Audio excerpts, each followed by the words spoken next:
Hello friends, welcome to my YouTube channel. और आज हम लोग इस वीडियो में पारिस्थितिकी या पारिस्थितिकी तंत्र के प्रकारों के बारे में चर्चा करेंगे। चलिए स्टार्ट करते हैं सेशन। अगर आपको यह वीडियो अच्छा लगे तो चैनल को लाइक शेयर सब्सक्राइब करना बिल्कुल ना भूलें।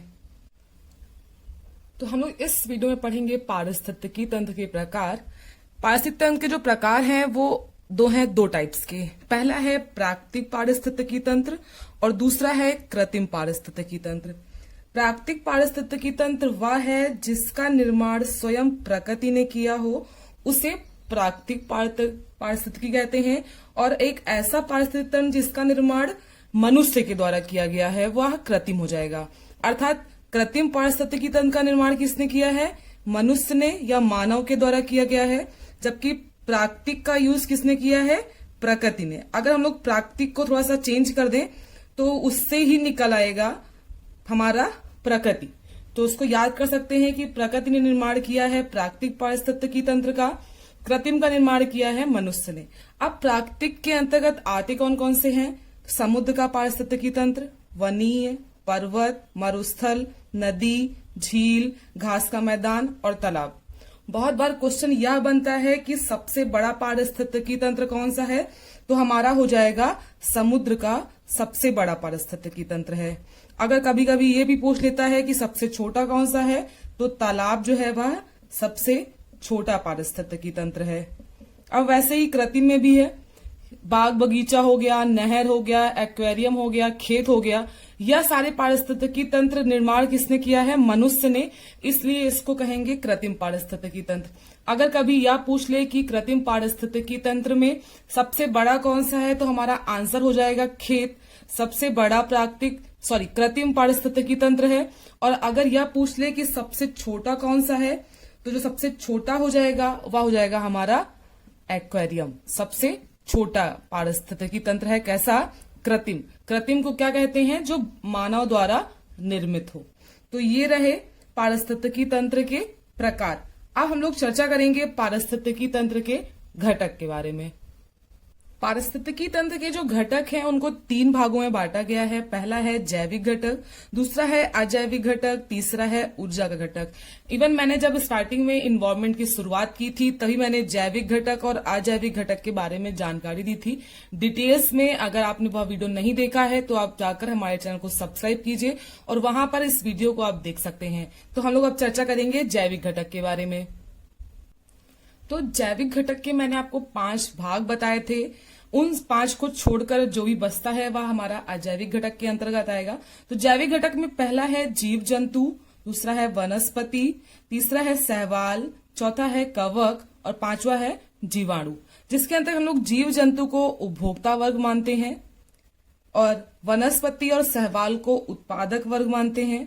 कवक और जीवाणु को अपघटक वर्ग के अंतर्गत रखते हैं। अब जो सिस्टम होता है कि कैसे क्या आता है, तो सबसे पहले आते हैं उत्पादक। उत्पादकों को खाता कौन है? उपभोक्ता वर्ग। सेकंड नंबर पे ये आ जाएंगे। और इनके मरने के बाद इनको कौन खाता है? वह आ जाएंगे अपघटक वर्ग। उत्पादक, अब हम लोग समझेंगे कि उत्पादक है क्या। उत्पादक एक ऐसा सजीव है जो अपना भोजन स्वयं बनाते हैं, वह किसी अन्य वर्ग पर निर्भर नहीं रहते हैं, इन्हें उत्पादक वर्ग कहते हैं। वनस्पतियां और शैवाल जो है वह अपना भोजन स्वयं बनाते हैं सूर्य के प्रकाश में। और इसके अलावा यह कैसे होते हैं? वह स्वपोषी होते हैं। इसके अंतर्गत सारी वनस्पति आएंगी, हरे पेड़ पौधे आएंगे और शैवालों को सम्मिलित किया जाता है। अब यह जो पौधे हैं वह अपना भोजन बनाते किस क्रिया की विधि द्वारा है?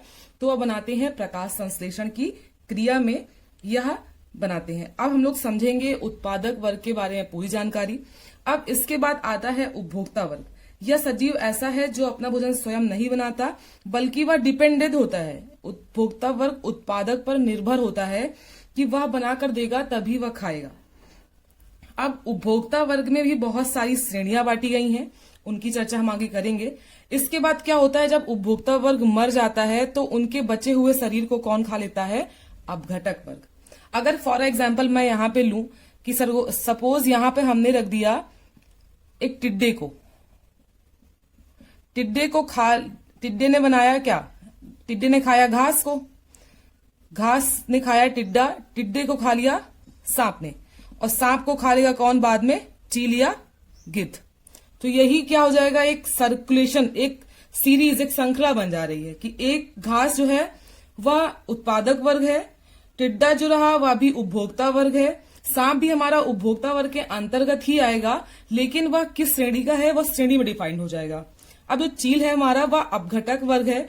जो अपघटक वर्ग है इन्हें प्रकृति का सफाई कर्मी या मेहतर के नाम से भी जाना जाता है, क्योंकि यह ऐसे जीव जंतुओं को खाते हैं जो मर जाते हैं, मरने के बाद ये सफाई करने का काम करते हैं।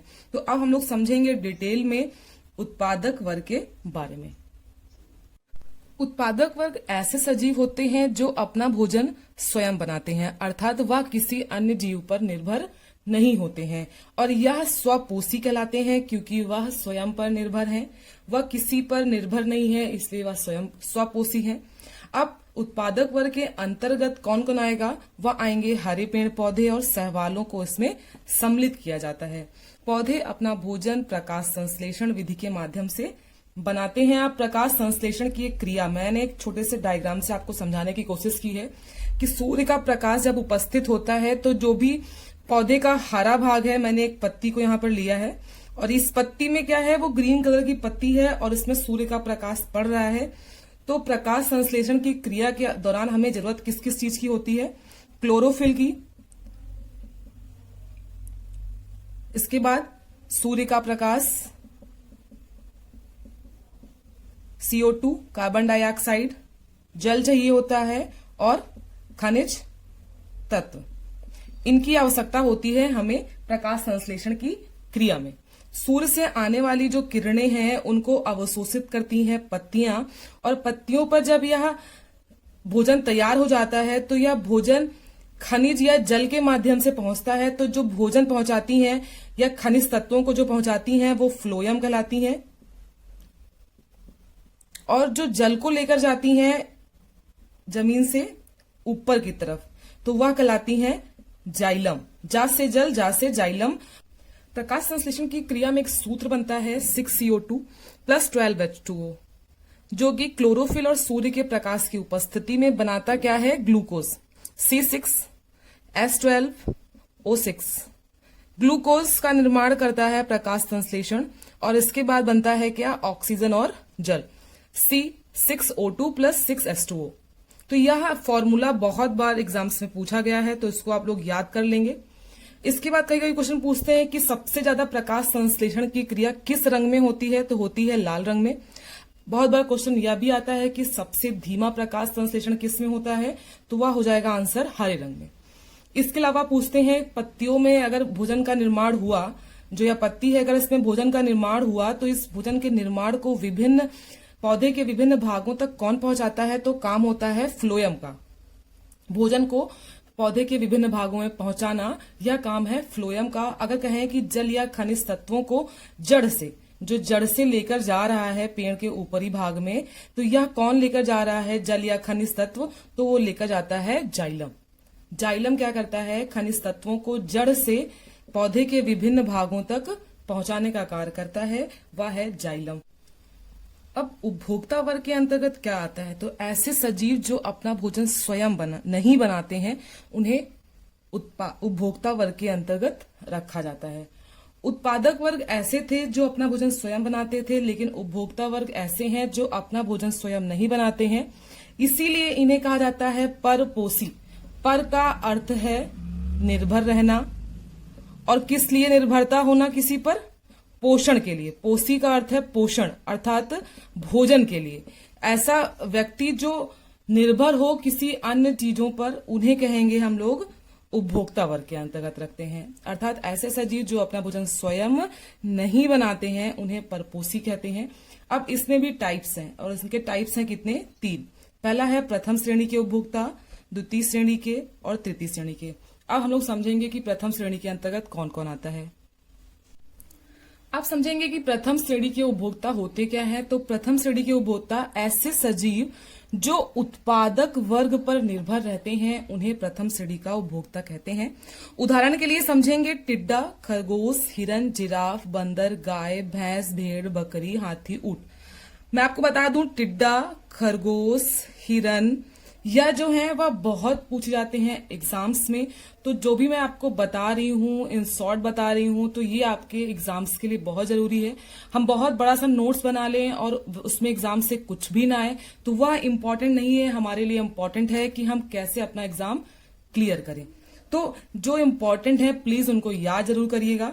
बहुत बार क्वेश्चन यही बनता है कि प्रथम श्रेणी के उपभोक्ता को किस वर्ग में कहा गया है, या फिर कहते हैं ना कोई और नाम दिया गया है, तो कहते हैं उन्हें शाकाहारी। क्योंकि टिड्डा क्या खाएगा? घास खाएगा। खरगोश क्या खाएगा? घास खाएगा। हिरन भी घास, जिराफ भी, बंदर भी, इवन गाय भी। तो यह सभी जो है वह किस पर निर्भर है? उत्पादक वर्ग पर, कि वो बनाकर देंगे और हम खाएंगे। इसके बाद एससीईआरटी में एक बार क्वेश्चन आया था कि मनुष्य को प्रथम श्रेणी के उपभोक्ता के अंतर्गत रखा गया है, अर्थात मनुष्य को शाकाहारी माना गया है। एससीईआरटी के अकॉर्डिंग अगर क्वेश्चंस में मनुष्य दिया हो और शाकाहारी ऑप्शन में हो, इसके अलावा कोई और ऐसे ऑप्शंस ना हो जो मनुष्य के अगेंस्ट हो, तो आप इसको टिक करिएगा। ऐसा एससीईआरटी की बुक में दिया हुआ है। द्वितीय श्रेणी के अंतर्गत वे जीव आएंगे जो शाकाहारी जीवों को भोजन के रूप में प्रयोग करते हैं। जैसे उदाहरण के रूप में शेर हो गया, चीता, बाघ, भेड़िया, भालू और सांप। अब आते हैं तृतीय श्रेणी के अंतर्गत ऐसे जीव जो द्वितीय श्रेणी और प्रथम श्रेणी के उपभोक्ताओं के मृत मांस को खाते हैं। जैसे चील, बाज, गिद्ध, कौवा, यह सभी जो है आएंगे तृतीय श्रेणी के अंतर्गत। अब हम लोग समझेंगे कि अपघटक वर्ग क्या है। अपघटक वर्ग वे सजीव हैं जो उत्पादक वर्ग और उपभोक्ता वर्ग को नष्ट करके उन्हें पुनः प्रकृति में मिलाने का कार्य करते हैं। अर्थात अपघटक के अंतर्गत वे चीजें आएंगी जो उत्पादक और उपभोक्ता दोनों को सम्मिलित करने के बाद क्या करते हैं? वह जीवों को पुनः प्रकृति में मिलाने का कार्य करते हैं। जो अपघटक वर्ग हैं इन्हें प्रकृति का सफाई कर्मी, बहुत बड़ा क्वेश्चन पूछा गया है कि प्रकृति का सफाई कर्मी या प्रकृति का मेहतर किससे कहा जाता है? तो कहते हैं अपघटक वर्ग को। अपघटक वर्ग को एक नाम से और भी जानते हैं, वह नाम है डी कंपोलर। डी कंपोलर के नाम से भी जानते हैं हम अपघटक वर्ग को। अब अपघटक वर्ग को हम एक फिगर से अंडरस्टैंड करेंगे। जैसे कि एक मैंने बना दिया, 3 पार्ट इसमें कर दिए। तो जो ये फर्स्ट पार्ट है हमारा, यह है हमारा उत्पादक वर्ग। जो सेकंड पार्ट रहेगा हमारा, वह है हमारा उपभोक्ता वर्ग। और जो थर्ड पार्ट है हमारा, वह हो जाएगा हमारा अपघटक वर्ग। अब तृतीय श्रेणी के जो जीव हैं उन्हें अपमार्जक का कार्य, क्लीनअप का कार्य भी करते हैं। तो यह एक छोटा सा फिगर रहा। इवन मैंने आपको एक छोटी सी जानकारी दी एक छोटे से वीडियो में। जैविक घटक के बारे में नेक्स्ट क्वेश्चन जो हम लोग नेक्स्ट पे चर्चा करेंगे वह पढ़ेंगे जैविक घटक में। अगर आपको यह वीडियो अच्छा लगा हो तो प्लीज चैनल को लाइक शेयर सब्सक्राइब करना बिल्कुल ना भूलें।